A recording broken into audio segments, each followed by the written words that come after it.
안녕하세요. 저는 40대 초반을 달리고 있는 주부입니다. 남편도 40대 초반입니다. 그리고 현재 9살 된 남자아이와 7살 된 여자아이 하나 있습니다. 삶에 있어서 특별한 인연이 만들어지면서 인생이 바뀌게 되고 그로 인해 삶이 좋아질 수도 나빠질 수도 있죠. 저는 새롭게 다가온 인연으로 인해 제 삶이 너무 좋아졌습니다. 그 이유를 이제 풀어볼까 합니다. 저는 남편과 함께 빵집을 운영하고 있습니다. 한 동네에서 10년째 운영하고 있네요. 그리고 한 달에 한 번 빵집 앞에 100원의 기적이라는 이벤트를 하고 있습니다. 당연히 저희 매장을 이용하고 계시는 고객분들께 서비스로 제공하는 이벤트이고 이때만큼은 100개의 한정으로 여러 종류의 빵을 준비해 놓습니다. 그리고 꼭 이날만 되면 저희 매장에 오는 아이 한 명이 있었죠.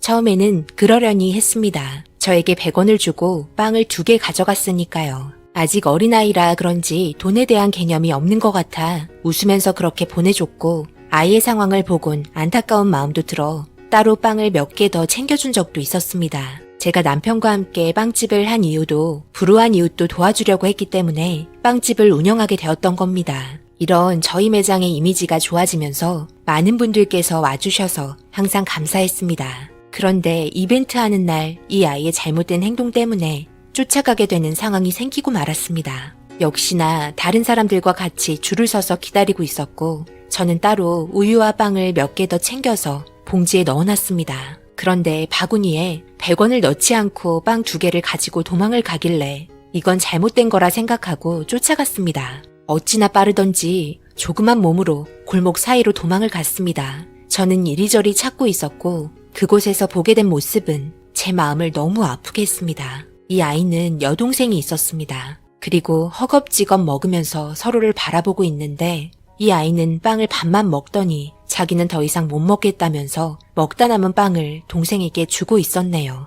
그리곤 주머니에 컵을 꺼내서 옆 건물에 들어가더니 아이의 손에는 화장실에서 뜬 물을 동생에게 주고 있었습니다. 어린 나이에 동생을 챙기겠다고 화장실 물이 좋은 것도 아닌데 신경 쓴다며 목매지 않게 천천히 먹으라면서 옆에서 기다리고 있었습니다. 그 모습을 저는 멍하니 쳐다보고 있었고 두리번거리다가 저를 본 아이와 눈이 마주치면서 그냥 모른 척하고 다시 매장으로 들어왔네요. 그 모습을 보곤 너무 가슴이 아파 제 눈에는 멈추지 않는 눈물이 흘러버렸고 이 아이한테만큼은 아무런 대가 없이 빵을 주기로 했습니다. 남편한테 이런 상황이 있었다는 걸 설명을 했고 남편 또한 가슴 아파하면서 그 아이가 오면 좀 더 잘 챙겨주자며 그렇게 다시 오기만을 기다리고 있었습니다. 하지만 그 아이는 100원의 기적 이벤트를 하고 있는데도 오지 않았고 다음 달 이벤트 할 때도 그 아이는 오지 않았습니다. 남편과 저는 걱정되기 시작했고 주변에 아이를 알고 있는 분이 계신지 수소문해 봤지만 저희만 관심이 있었을 뿐 다른 사람들은 전혀 관심이 없어서 그런지 모른다는 말뿐이었습니다. 그렇게 저는 기다리는 방법밖에는 없었습니다. 그리고 3달 만에 줄 서 있는 모습을 봤고 급하게 남편을 불러 이것저것 빨리 담으라고 재촉했습니다. 그리고 바구니에 100원을 담고 빵을 챙기려 하길래 저는 그 아이의 손을 잽싸게 잡으며 빵집으로 들어왔습니다. 갑작스러운 저의 행동에 많이 놀랐는지 당황스러워했고 고개만 떨군 채 가만히 있었습니다. 얘, 요 몇 달간 왜 안 온 거니? 무슨 일 있었니? 그냥 아줌마가 걱정이 돼서 그런 것 뿐이니까 말해보렴. 죄송해요. 100원 안 넣고 빵 가지고 가서 죄송해요. 동생이 배가 많이 고프다고 했는데 돈이 없었어요. 그래서 못 왔어요. 빵을 그냥 가져간 것 때문에 아줌마가 화낼까봐 무서워서 못 온 거니? 네, 제가 잘못한 거 알고 있어서요. 오늘은 100원 넣었는데 동생이 배가 많이 고파서 2개 가져갔어요.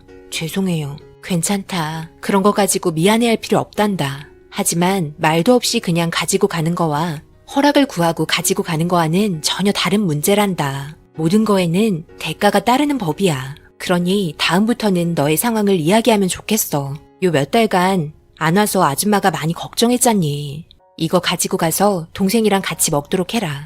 그리고 배고플 때 언제든지 와서 동생이랑 같이 먹어도 괜찮으니까 이제 100원의 기적 이벤트 할 때만 줄 서 있지 않아도 된다. 알겠니? 그리고 나이는 남편이 준비해둔 빵과 우유를 가지고 감사하다면서 빠르게 밖으로 나갔습니다. 제대로 된 가정교육조차 받지 않아 보였고 부모 없이 열악한 환경에서 살고 있는 것 같았습니다. 그런데 매일같이 동생을 데리고 올 줄 알았던 이 아이는 다음날 오지 않았습니다. 저희는 이 아이들이 어떻게 살고 있는지 궁금해졌고 다음에 올 때는 아이가 사는 곳을 확인해 보고 싶었습니다. 왜인지 모르게 계속해서 마음이 가고 신경이 쓰였고 돌봐주고 싶다는 마음이 들었습니다. 저희가 아이가 없어서 더 그랬을까요? 아이에 대한 간절함이 저희 또한 없는 건 아니었지만 제가 아이를 가질 수 있는 몸이 아니었습니다. 병원에서 불임 판정을 받곤 한동안 정말 힘들었었죠. 그래도 현실을 받아들여야 했습니다. 그렇게 매일 와도 된다는 말은 뒤로 하고 이벤트 때 매장으로 온 아이는 똑같이 줄을 서서 100원을 바구니에 넣고 빵을 2개 가지고 가서 동생과 나눠 먹고 있었습니다. 이런 모습을 보곤 갑자기 화가 나기 시작했습니다. 제가 편히 와서 먹어도 된다고 했지만 그렇게 하지 않던 아이의 행동에 화가 났던 겁니다. 기다려도 오지 않아서 화가 났던 겁니다. 제가 화를 내자 아이는 당황했고 동생은 제가 무서운 얼굴을 하고 있는 모습을 보곤 겁을 먹고 눈물을 흘렸습니다. 그저 마음이 아파서 그랬던 행동에 아이들한테 상처를 줬을까봐 미안해지기 시작했고 침착함을 유지하며 매장 안으로 같이 들어왔습니다.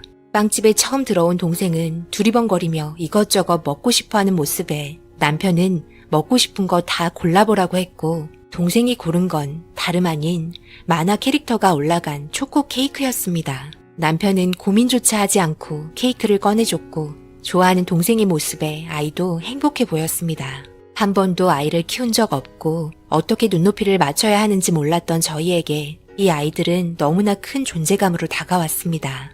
그렇게 케이크와 우유를 배불리 먹이곤 매장을 나가려고 하는 아이는 감사하다며 인사를 했고 그 모습을 보고 있던 남편은 집까지 같이 가주겠다면서 따라 나섰습니다. 저는 매장을 지키고 있었고 그렇게 1시간이 지나자 남편이 돌아왔습니다. 잘 다녀왔어요? 어때요? 부모님은 다 계신 것 같아요? 어디에 살고 있어요? 생각보다 꽤 먼 곳에서 살고 있더라고. 언덕길을 한참을 올라갔네. 정말 힘들어 죽는 줄 알았어. 내가 땀나면서 힘들어하니까 물 한 잔 준다고 하길래 문 앞에서 기다리고 있었는데 이 아이가 문을 열고 들어갈 때 잠깐 보니까 부모님은 안 계신 것 같더라고.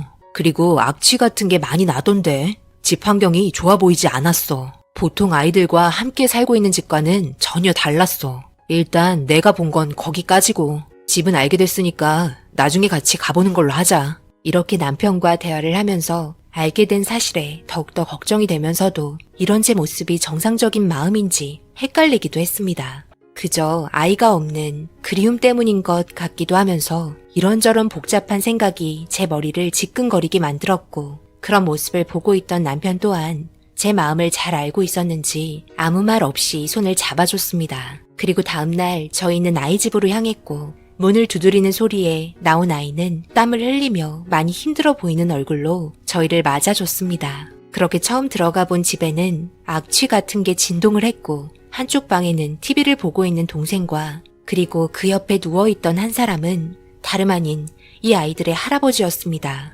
아이는 하던 일이 있었는지 수건을 들고 화장실에 가서 수건을 적시곤 할아버지한테 가서 어린 손으로 몸 구석구석을 닦고 있었습니다. 숨차 보이는 모습과 얼굴에 맺힌 땀이 정말 힘들어 보였고 그 모습을 본 남편은 아이의 수건을 전달받아 할아버지의 몸을 대신 닦아드렸습니다. 눈만 깜빡거리시면서 움직이지도 못하는 상태에서 이 어린아이는 할아버지를 보살펴 드리고 있었습니다. 나름 혼자서 최선을 다하며 노력을 한 것 같았지만 할아버지의 생리 현상을 이 아이 혼자 감당하기에는 너무 벅차 보였고 그로 인해 악취가 진동을 했던 겁니다. 엄마 아빠는 어디 갔냐고 물어봤고 아빠는 기억이 잘 나지 않는다는 말과 함께 엄마는 할머니 돌아가시고 안 들어오셨다며 어린 나이에 그동안 정말 많이 힘들었는지 갑자기 눈물을 흘리면서 흐느끼는 모습에 저는 가슴이 아파 안아주며 달래줬네요. 오빠가 울자 동생도 그 모습을 보곤 눈물을 흘렸고 저는 안아주면서도 방 주변을 둘러보며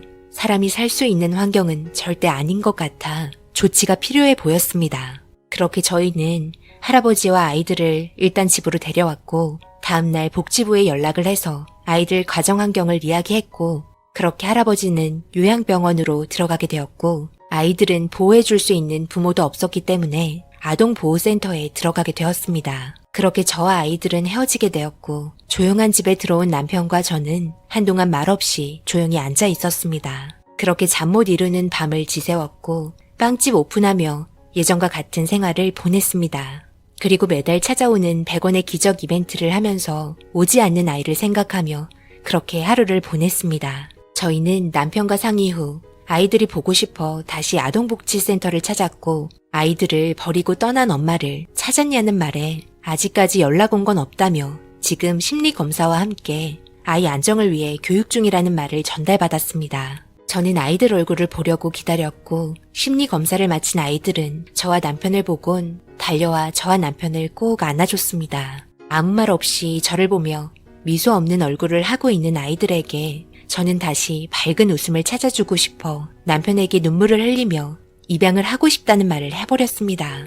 어느 정도 짐작을 하고 있었는지 별말을 하지 않았고 고개만 끄덕이는 남편의 모습에 너무 감사했습니다. 그렇게 상담을 받고 저희 가정 환경을 보기 위해 센터에서 방문을 했으며 입양 허가를 받게 되었습니다. 그렇게 저는 9살 된 남자아이와 7살 된 여자아이의 부모가 되었습니다. 서로 어색하고 살아온 환경이 다르기 때문에 맞춰가야 할 부분들은 많겠지만 잘 따라와 줄 거라 믿고 있습니다. 저희가 많이 부족하여 실수도 하지만 이 모든 게 사랑이라는 걸 알아줬으면 합니다. 아직까지 엄마 아빠라고 부르는 것보다 아줌마 아저씨라고 부르는 게 더 편해 보이지만 언젠가 마음의 준비가 되면 들을 수 있는 날이 오겠죠. 마음으로 품은 저희 가정 항상 행복할 수 있게 응원의 한마디 부탁드려도 될까요?